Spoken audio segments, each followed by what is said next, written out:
వేదిక మీదున్న పెద్దలకు, వేదిక ముందున్న సాహితీ అభిమానులందరికీ నమస్కారాలు. శిలలు దవించి ఏడ్చినవి, జీర్ణములైనవి తుంగభద్ర లోపలి గుడి గోపురంబులు, సభాస్థలులైనవి కొండముచ్చులకు, చరిత్రలో మునిగిపోయినది వసుధాంధ్ర పోజ్వల విజయ ప్రతాప రభసంబుక స్వప్న కథా విశేషమై అని కొడాలి ఆంజనేయులు గారు దాదాపు 5-6 శతాబ్దాల ముందు హంపి శిథిలాలను చూసిన తర్వాత కరుణ రసాద్రంగా చెప్పాడు. రాయలసీమ అంటే నాకు ఒక అబ్సెషన్, ఒక ఉన్మాదం, ఒక మోహావేశం, ఒక ఇష్టం అని నారాయణ స్వామి గారు కూడా ఈ నవల్లో రాశారు. ఈ నవల చదివిన తర్వాత, ఈ కడపటి యుద్ధం నవల చదివిన తర్వాత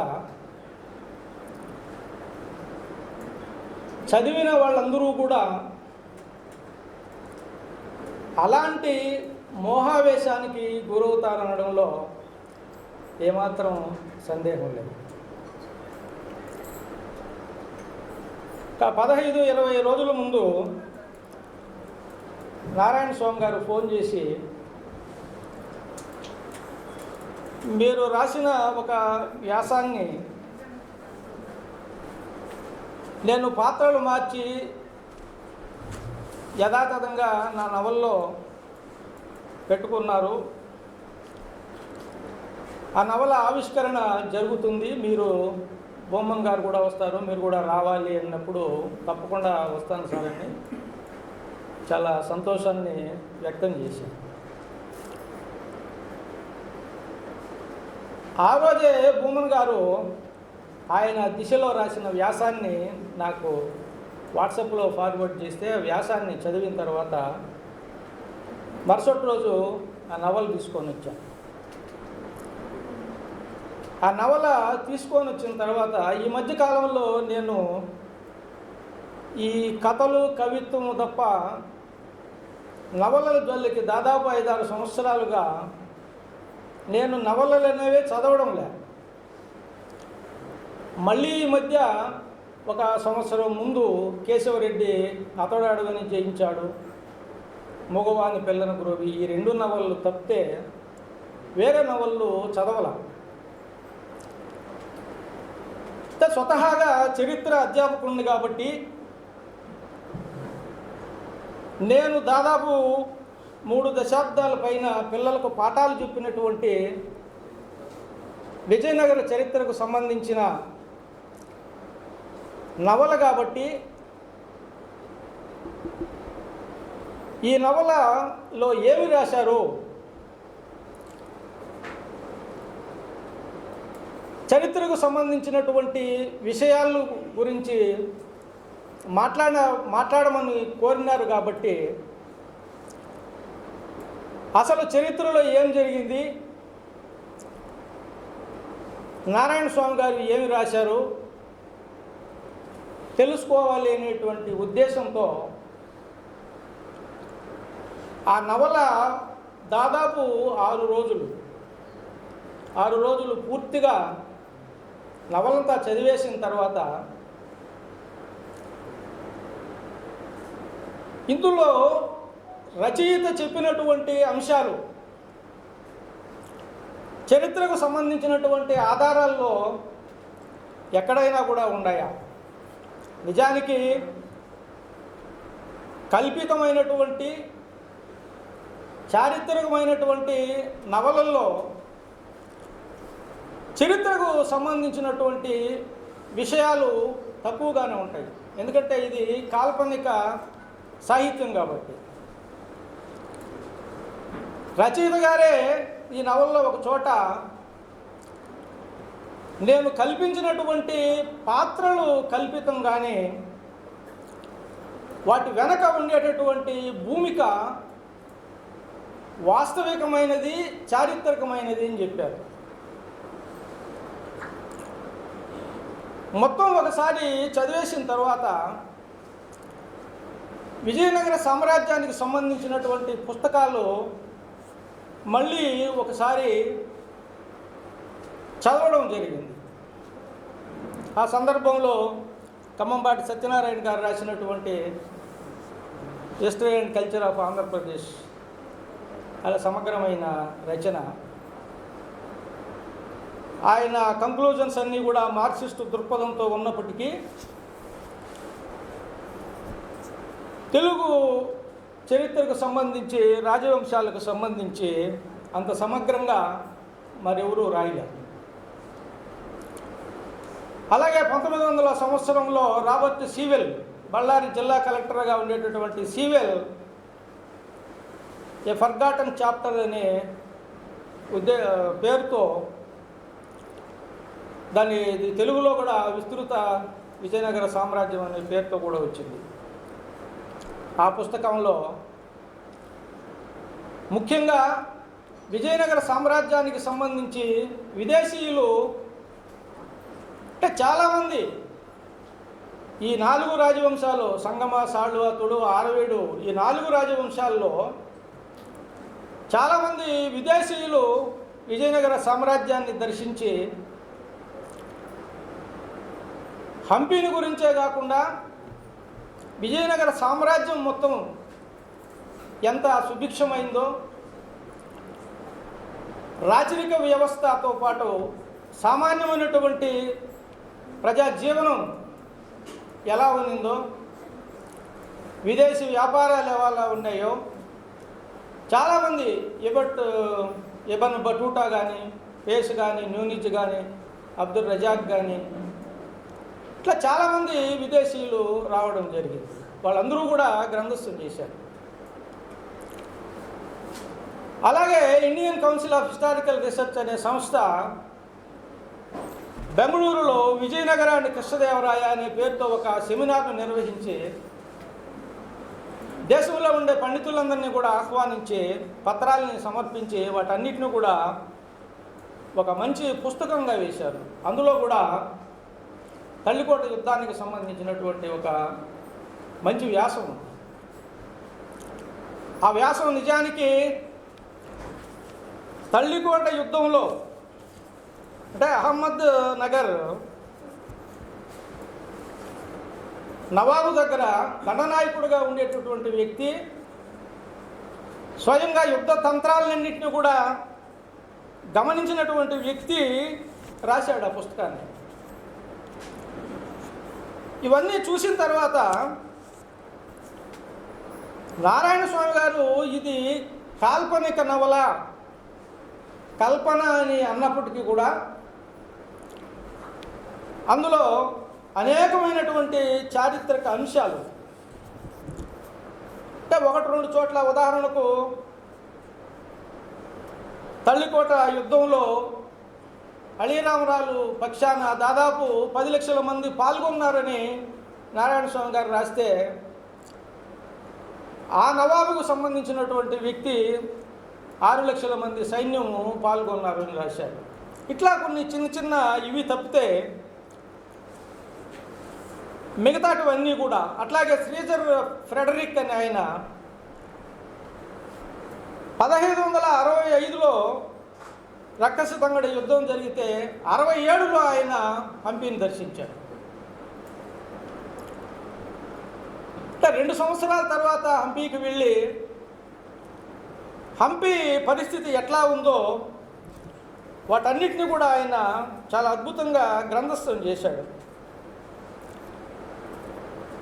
అలాగే విజయనగర సామ్రాజ్యానికి సంబంధించి విస్తృతమైనటువంటి సాహిత్యం ఉంది, వేల కొద్ది శాసనాలు ఉన్నాయి. ఎక్కడెక్కడో ప్రపంచం నలుమూలల నుంచి వచ్చినటువంటి విదేశీయుల రాతలు ఉన్నాయి. వాటన్నిటినీ కూడా సమగ్రంగా అధ్యయనం చేస్తే కానీ ఇట్లాంటి ఒక నవల రాసేదానికి అవకాశం రాదు.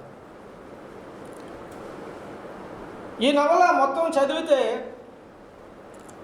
విజయనగర సామ్రాజ్యానికి సంబంధించిన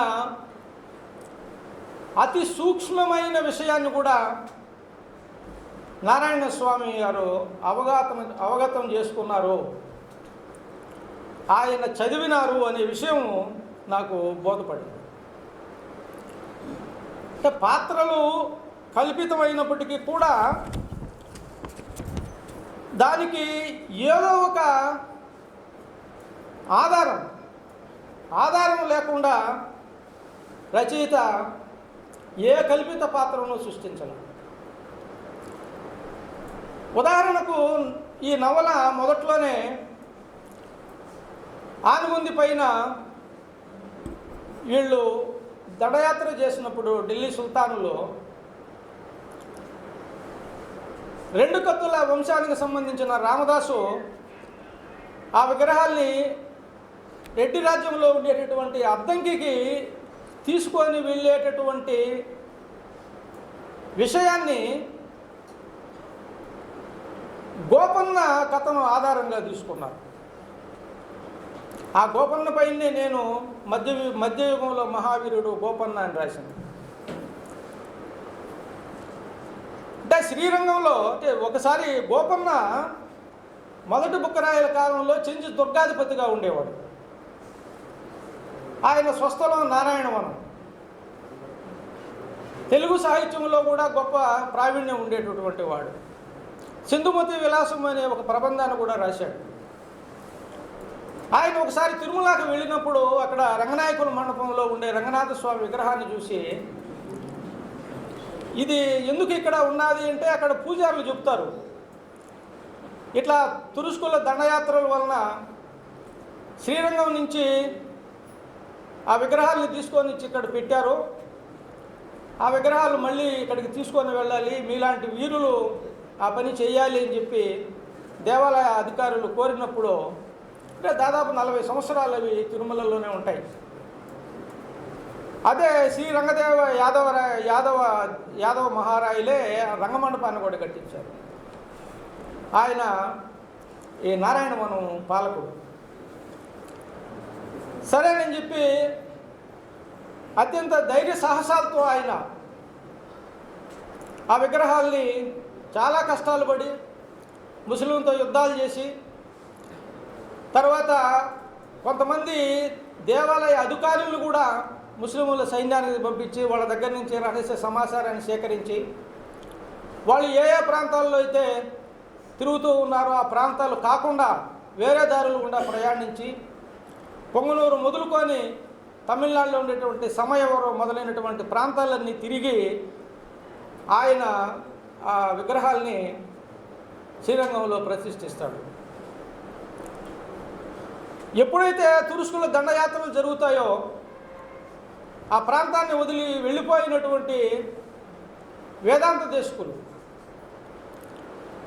అంటే రామానుజుడు 2వ అవతారంగా భావించేటటువంటి దాదాపు 125 గ్రంథాలు రాసినటువంటి వేదాంత దేశకుడు ఆనందంతో తన్మయత్వంతో శ్రీరంగంకి వచ్చి శ్రీరంగంలో ఆనందంతో నాట్యం చేసి గోపన్న ధైర్య సాహసాలను మెచ్చుకుంటూ ఆ దేవాలయం పైన 2 శాసనాలను కూడా వేయించాడు. ఆ శాసనాలు కూడా మనకు ఉన్నాయి, లభిస్తూ ఉన్నాయి.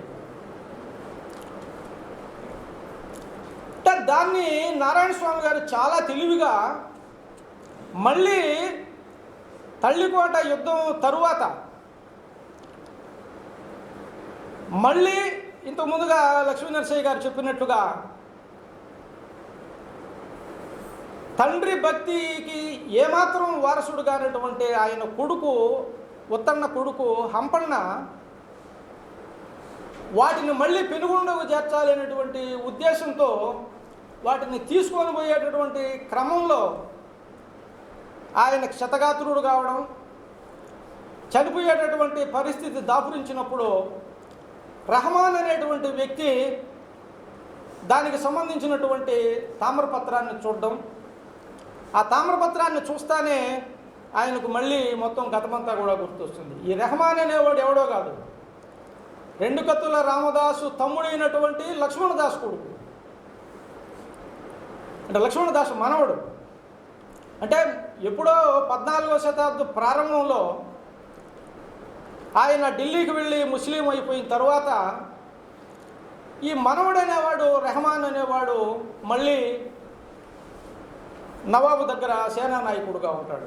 అతను చూసుకొని ఇది మా పూర్వీకులకు సంబంధించినటువంటి అంశం ఇది అని ఆ గతాన్నంతా కూడా అతను చిన్నప్పుడు ఎప్పుడో ఆ తామ్రపత్రాన్ని చూసుంటాడనమాట.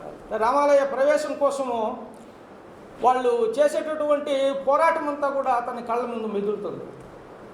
అట్లా హంపన్న మధ్యలో చనిపోతే ఆ విగ్రహాల్ని ఆయన పెనుగొండకు తరలిస్తాడు. అంటే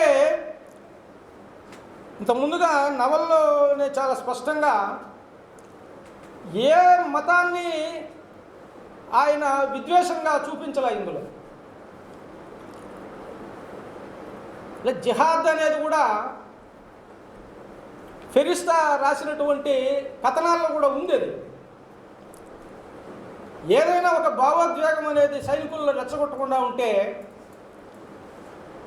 500 పాదుషాలు ఒకటయ్యి విజయనగర సామ్రాజ్యం పైన దండయాత్ర చేయాల్సినటువంటి అవసరం రాదు. అంటే ఎన్ని రకాలైనటువంటి ఉపాయాల్ని వాడాలనో వాటన్నిటిని కూడా వాడడం జరిగింది, అందులో సందేహం లేదు. అయితే దానికోసం అని చెప్పి పంచపాదుషాలను నిందించాల్సిన అవసరం లేదు. రాజతంత్రంలో భాగం అది. ముస్లిం రాజవంశాల్లోనే కాకుండా హిందూ రాజవంశాల్లో కూడా మనం చరిత్రను ఒకసారి చూసినట్లయితే కన్నతండ్రిని చెరసాల్లో పెట్టించడం, కన్నతండ్రిని చంపడం, తమ్ముడు అన్నను చంపడం, అన్నను తమ్ముడుని చంపడం విజయనగర సామ్రాజ్యంలో కూడా జరిగినాయి చాలా. ఇవి మన సంగమ సాళు వంశాల చరిత్ర చూస్తే చాలామంది అన్నదమ్ముల్ని చంపి రాజ్యానికి వచ్చిన వాళ్ళే. కాబట్టి అప్రమత్తంగా ఉండాల్సింది అలీరామరాయ్.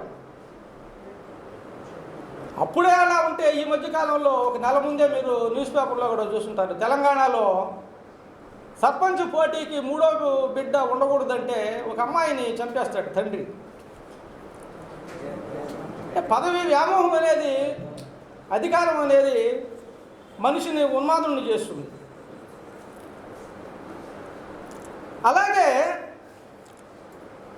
హిందువుల భక్తి సంప్రదాయాన్ని ముస్లింల సూఫీకి దగ్గర సంబంధం ఉంది. అంటే రచయిత ఈ నవల్లో శ్రీ వైష్ణవ మతానికి సంబంధించినటువంటి అంశాల్ని ప్రాచుర్యంలో తెచ్చేదానికి బాగా ప్రయత్నించారు అనే విషయం మనకు తెలుస్తూ ఉంది. ఉత్తన్న ఒక ఉదాత్తమైనటువంటి పాత్ర. కొంతమంది ఆళ్వారులు వాళ్ళ గురించి చెప్పారు, కానీ ఆ పాత్ర చదివినప్పుడు నాకైతే మహాభారతంలో ధర్మవ్యాధుడు గుర్తొచ్చాడు. ధర్మవాదోపాఖ్యానంలో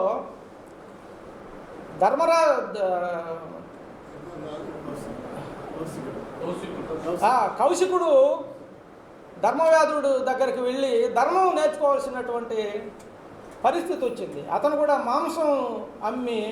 మాంసం విక్రయించి జీవించేటటువంటి వ్యక్తి. ఇక్కడ కూడా ఉత్తన్న జంతువుల చర్మాలు వ్యాపారం చేసేటటువంటి వాడు. అలాగే మనం విజయనగర చరిత్ర మొత్తం చూసుకున్నట్లయితే వాళ్ళు పాటించినంత మత సహనం భారతదేశంలో ఏ రాజవంశం కూడా పాటించలేదని చెప్పడంలో అతిశయోక్తి కాదు. అసలు శ్రీ వైష్ణవం అనేదే మత సహనానికి పెట్టింది పేరు. మళ్ళా ఆర్థడాక్స్ వైష్ణవులు మధ్వాచార్యుని అనుచరులుగా వాళ్ళు కర్ణాటకలో బాగా స్థిరపడ్డారు, కానీ శ్రీ వైష్ణవం అనేది మొత్తం దక్షిణ భారతదేశం అంతా కూడా ప్రాచుర్యంలో ఉండేది.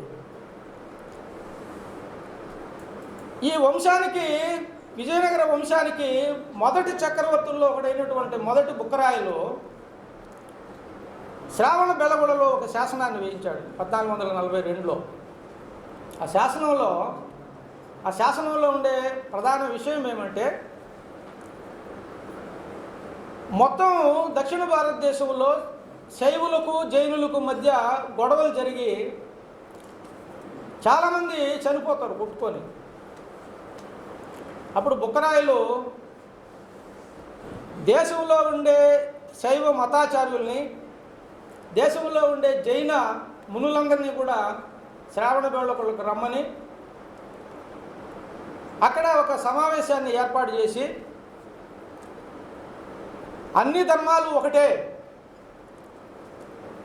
జైన ధర్మాన్ని కూడా మేము కాపాడుతాము అని బుక్కరాయలు ప్రమాణం చేసి ఆ రెండు మతాల మధ్య ఉండేటటువంటి పొరపచ్చాలన్నింటినీ కూడా తొలగించి ఒకరి చేతుల్లో ఒకరి చేతులు ఉంచి, అంటే పరస్పర కరచాలనం చేయించి కయ్యన్నట్టు అంటాడు, ఇది కన్నడ శాసనం. ఈ సమావేశానికి తిరుపతి, కంచి, మేల్కోటె, శ్రీరంగంలో ఉండేటటువంటి వైష్ణవాచార్యులు కూడా హాజరైనారు. అదేవిధంగా ఎక్కడెక్కడి నుంచో వచ్చినటువంటి జైనులందరూ కూడా హాజరైనారు అనేటువంటి విషయం మనకు అందులో ఉంది. అంటే మొదటి నుంచి కూడా మత్సహనమే. ఆనిగుంది పైన ఢిల్లీ సుల్తాన్ మహమ్మద్ బిన్ తుగ్లక్ దాడి చేసినప్పుడు హొయసల వంశానికి చెందినటువంటి మూడో బల్లాలుడు గెలిచేటటువంటి పరిస్థితుల్లో ఉంటే సంధి చేసుకున్నాము, అందుకు అవకాశం ఇవ్వమని చెప్పి కోరి, వీళ్ళు ఏమరపాటుగా ఉంటే రాత్రి వచ్చి అందరినీ చంపేసి మూడో బల్లాలుడి కోట గుమ్మానికి ఉరితీస్తారు. అలాగే రాయచూరు యుద్ధంలో కూడా శ్రీకృష్ణదేవరాయలు గెలిచినప్పుడు ముస్లిం సైన్యం అంతా కూడా పారిపోతూ ఉంటే సేనానాయకులు కృష్ణదేవరాయలకు వచ్చి వాళ్ళందరినీ కూడా ఇట్లా వదిలేస్తే మళ్ళీ వాళ్ళు ప్రమాదకరంగా తయారవుతారు, వాళ్ళందరినీ కూడా మట్టు పెట్టడానికి ఇదే సమయం అంటే పారిపోతూ ఉండేటటువంటి వాళ్ళను చంపడం ధర్మం కాదని చెప్పి కృష్ణదేవరాయలు వారిస్తాడు అని చెప్పి న్యూనిజ్ అనే ఆయన విదేశీ యాత్రికుడు చాలా ఆశ్చర్యపడి, ఇటువంటి రాజులు కూడా ఇక్కడ ఉండారా అని చెప్పి ఆశ్చర్యంగా రాశాడనమాట. అంటే అవకాశం వచ్చినప్పుడు శత్రువును నిర్మూలించాలి, కానీ ధర్మం పేరుతో ఉదాసీనత పనికిరాదు అనేటువంటి విషయం మనకి ఇక్కడ తెలుస్తూ ఉంది.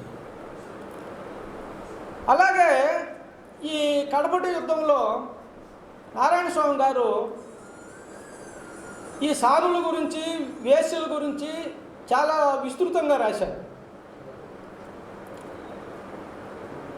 దేవదాసి అనే పదాన్ని వాడారు, కానీ దేవదాసీలు వేరు, వేశ్యలు వేరు, భోగస్త్రీలు వేరు. దేవదాసి అనే పదం 16వ శతాబ్దం వరకు మనకి ఎక్కడా కూడా ఒక్క శాసనంలో కూడా లేదు. దేవరేడి అనే పదం తమిళ శాసనాల్లో ఉంది, కానీ ఇంకెక్కడా కూడా లేదు. దేవదాసీలు అంటే వాళ్ళు వేశ్యలు కాదు, సానులు అంటే వేశ్యలు కాదు. ఇప్పుడు మనం అర్థం మారింది. సాని అంటే స్వామిని, రెస్పెక్టబుల్ లేడీ అని అర్థం. స్వామి ఎట్లో స్వామిని ఎట్లా. సంగీతంలో సా నుండి నీ వరకు ప్రావీణ్యం ఉండేటటువంటి వాళ్ళను స్వామిని అంటారు. అన్ని కులాలకు సంబంధించినటువంటి వాళ్ళు, రెడ్డి కులానికి సంబంధించినటువంటి వాళ్ళు ఉన్నారు, వైశ్య కులానికి సంబంధించినటువంటి వాళ్ళు ఉన్నారు, ఇతర కులాలకు సంబంధించినటువంటి వాళ్ళందరూ కూడా సానులుగా ఉండేవాళ్ళు. వాళ్ళకు కూడా కుటుంబాలు ఉన్నాయి, వాళ్ళకు కూడా బిడ్డలు ఉన్నారు. వాళ్ళందరూ కూడా చాలా గర్వంగా నేను ఫలానా సాని కొడుకుని అంటే అంత గౌరవం అన్నమాట. సమాజంలో మహారాణికి ఎంత గౌరవం ఉండేదో సానికి కూడా అంతే గౌరవం ఉండేది. అలాగే 7 రకాలైనటువంటి సానులు, దత్త అని, వికృత అని, భృత్య అని, భక్త అని, హృత అని, తర్వాత అలంకార అని, రుద్రగణిక లేక గణిక అని 7 రకాలైనటువంటి సానులు మనకు శాసనాల్లో. అంటే వాళ్ళు స్వయంగా కొంతమంది ఇష్టపడిపోవడం, కొంతమంది పార్ట్ టైం బేసిస్ పైన కూడా కుటుంబంలో సభ్యురాలుగా ఉంటూనే పార్ట్ టైం జాబ్ లాగా దేవాలయానికి వెళ్ళి ఉత్సవాల సమయంలో దేవుడి ముందు తమకుండేటటువంటి సంగీత నాట్యాలతో ప్రవేశం చేయించడం.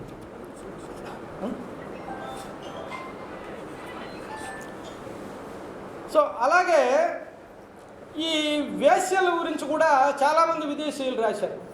ఉదాహరణకు అచ్యుతదేవరాయలకు 500 భార్యలు, 500 మంది ఉంపుడు గత్తెలు.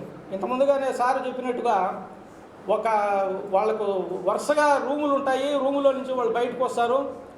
ఈ వ్యక్తి వెళ్ళేటప్పుడు ఏ రూమ్ దగ్గర అయితే ఆగుతాడో ఆ రోజు ఆమె దగ్గర ఉంటాడు అతను. అంటే విదేశీయులు రాసేది ఏమంటే ఒక్కొక్కసారి వాళ్ళ జీవితంలో ఒక్కసారి కూడా వాళ్లకు రాజు దర్శనం రాదు. కానీ రాజు చేస్తే వీళ్ళందరూ కూడా సతీ సహగమనం చేయాలి. అచ్యుతదేవరాయలు దాదాపు 300 మంది దేవదాసుల్ని తిరుమల దేవాలయానికి పంపించాడు.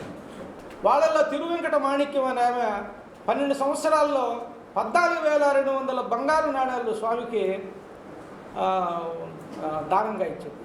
అంటే ఎంత వైభోగం, ఎంత ధనవంతులో వాళ్ళు, దాన్ని బట్టి మనం అర్థం చేసుకోవచ్చు. అయితే అన్ని రకాలైనటువంటి మనస్తత్వాన్ని దిచ్చించిన రచయిత ఇందులో. అట్లా వేసులుగా ఉండేటటువంటి వాళ్ళు ధనం కోసం ఎట్లా విటులను పూడిస్తారో, ఎట్లా మోసం చేస్తారో, ఈ విషయాలన్నీ కూడా చాలా సమగ్రంగా రాశారు. అలాగే ఇంకా చాలా విషయాలు ఉన్నాయి, కానీ ఇప్పటికే కాలాతీతమైంది కాబట్టి నేను అన్నీ నోట్స్ రాసుకున్నాను అనమాట. ఇక్కడ ఏమేమి విషయాలని చరిత్రకు సంబంధించిన. ఇంకొకటి ఒక విషయం మాత్రం చెప్పి ముగిస్తాను. మంగలి కొండోజు పాత్ర కొన్ని వేల శాసనాల్లో, వందల శాసనాల్లో విజయనగర సామ్రాజ్యానికి సంబంధించి మంగలి కొండోజు కోరినందువలన మంగలి పన్ను రద్దు చేయబడినది అని ఉంటుంది. కానీ చరిత్రకారులు ఎవరికి కూడా ఎందుకు కొండోజుకు అంత ప్రాధాన్యత ఇచ్చాడు, ఎందుకు మంగలి పన్ను దేశవ్యాప్తంగా కృష్ణదేవరాయలు రద్దు చేశాడు, కృష్ణదేవరాయలే కాకుండా కృష్ణదేవరాయల తర్వాత రాజ్యానికి వచ్చినటువంటి అచ్యుతదేవరాయలు, సదాశివరాయలు కూడా ఎందుకు ఈ మంగలి పన్ను దేశంలో ఎక్కడా లేకుండా చేశారనే దానికి చరిత్రకారులకి ఇంతవరకు ఏ విధమైనటువంటి ఆధారాలు లేవు. దాన్ని చాలా చక్కగా మన బండి నారాయణ స్వామి గారు, అతను కేవలము క్షురకర్మే కాకుండా యుద్ధాల్లో గాయపడినటువంటి సైనికులకు కూడా ఆయన శస్త్రచికిత్సలు చేసేటటువంటి వాడు. ఎందుకంటే బ్రాహ్మణులు ఎవరు కూడా శస్త్రచికిత్సలు చేసేవాళ్ళు కాదు. వాళ్ళు ఏదన్నా రోగం వస్తే మందులు మాకులు ఇస్తారు, కానీ శస్త్రచికిత్సల జోలికి వాళ్ళు పోయేవాళ్ళు కాదు. అది ఈయన చేసేవాడని.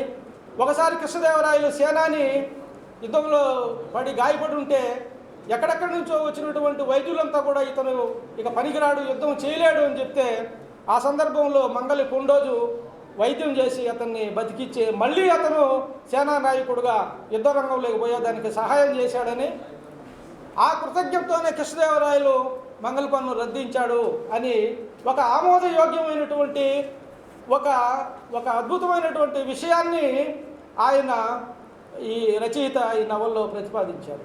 అట్లా ప్రతి విషయం ఏదో ఒక ప్రధానమైనటువంటి, అంటే తర్వాత మంగలి కొండోజు ఉత్తరణకు సన్నిహితుడు కావడం, ఉత్తరణ ద్వారా ఆయన కూడా వైద్యం చేయడం, ఉత్తరణ ద్వారా ఆయన కూడా ఒక భాగవతుడుగా మారిపోవడం, ఉత్తరణకు ఒక శిష్యుడుగా ఉండడం.